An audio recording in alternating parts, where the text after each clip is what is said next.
Ma'am, আশা করি আমার প্রশ্নের উত্তরটা দিবেন। লিঙ্গের উপরে হাত দিলে আগে সাথে সাথে দাঁড়িয়ে যেত, এখন আর লিঙ্গ তাড়াতাড়ি দাঁড়ায় না। কি খেলে এখন লিঙ্গটি আগের মতো তাড়াতাড়ি দাঁড়িয়ে যাবে?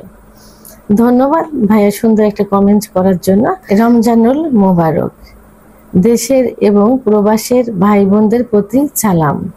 আসসালামু আলাইকুম। আমি প্রভাষক ডাক্তার রিক্তা পারভিন, হোমিওপ্যাথি এবং আয়ুর্বেদিক চিকিৎসক। চেম্বার সেবা হোমিও কমপ্লেক্স অ্যান্ড সেবা ডিজিটাল ল্যাব, উপজেলা মডেল মসজিদের পূর্ব পাশে, শিমুলিয়া, মাগুরা। আজকে একটি কমন প্রশ্নের অ্যান্সার করব, যে প্রশ্নটা অনেক পুরুষই কিন্তু করে থাকে, বয়স্ক, মধ্যবয়স্ক, এখন যুবকরাও কিন্তু করে থাকে, যে আগে অনেক সেক্স করতে ইচ্ছা হতো, যখন ইচ্ছা হতো তখনই লিঙ্গ দাঁড়িয়ে যেত, কিন্তু এখন ইচ্ছাও করে না, আর ইচ্ছা করলেও লিঙ্গ দাঁড়ায় না। ঠিক এমনই একটা প্রশ্ন কোনো এক শুভাকাঙ্ক্ষী আজকে আমাকে করেছে না।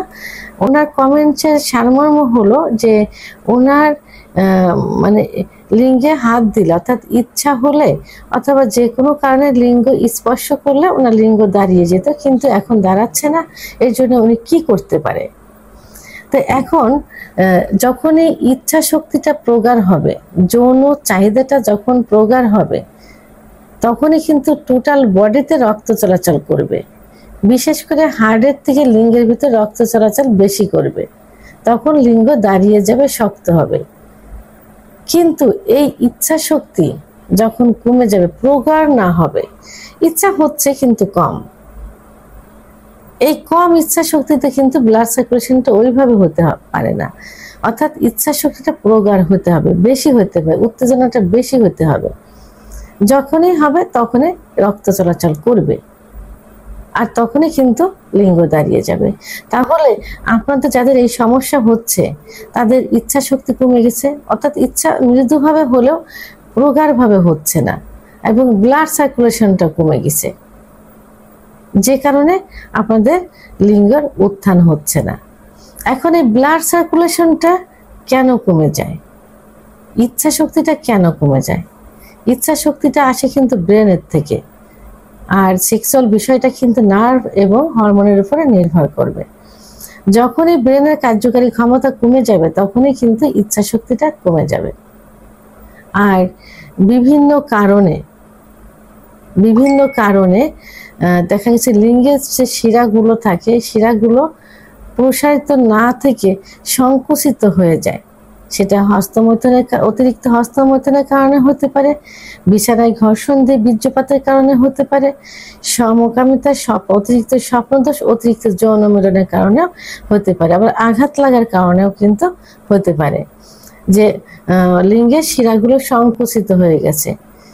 তো ইচ্ছা শক্তি প্রগাঢ় হচ্ছে, কিন্তু ব্লাড সার্কুলেশনটা সঠিক মতো হতে পারছে না।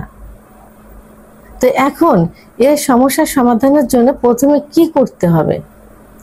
অবশ্যই একজন অভিজ্ঞ সম্পন্ন রেজিস্টারকৃত ডাক্তারের শরণাপন্ন হতে হবে। ডাক্তার কিছু পরীক্ষা নিরীক্ষা দিবেন এবং রোগীর কাছে কিছু প্রশ্ন করবেন। সেটা জানার পরে যে কারণে হয়েছে পরীক্ষার রিপোর্টগুলো দেখে এবং রোগের মুখের থেকে জেনে যে কারণে হয়েছে সেই কারণগুলো বন্ধ করতে হবে। বন্ধ করে ডাক্তার যে চিকিৎসা দিবেন সেই চিকিৎসা গ্রহণ করতে হবে, সঠিক নিয়মে সঠিক সময় পর্যন্ত সে ব্যবস্থা নিতে হবে।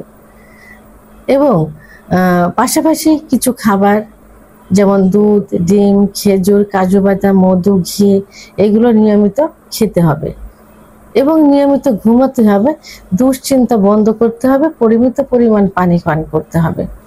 তাহলে আপনারা এই উত্থানজনিত সমস্যা থেকে বেরিয়ে আসতে পারবেন। আপনি হারানো যৌবন ফিরে পাবেন, ইনশাল্লাহ আগের মতো হয়ে যাবে। কারণ পুরুষের সেক্স কখনো নষ্ট হয় না, মৃত্যুর আগ পর্যন্ত কিন্তু ভালো থাকে। এবং 30-এর পরে যে কিছু 30-25-এর পরে যে কিছু রোগ হয়, যেমন ডায়াবেটিস, উচ্চ রক্তচাপ, হার্টের সমস্যা, কোলেস্টেরল, লিভারের সমস্যা, ক্যান্সার, বিভিন্ন সমস্যা হয়, যেগুলো পরীক্ষার মাধ্যমে কিন্তু ধরা পড়বে। এবং সেভাবে এগুলো কন্ট্রোল রাখলে এবং সঠিক চিকিৎসকের নিয়ন্ত্রণে থাকলে ইনশাল্লাহ সবকিছু আগের মতো হয়ে যাবে।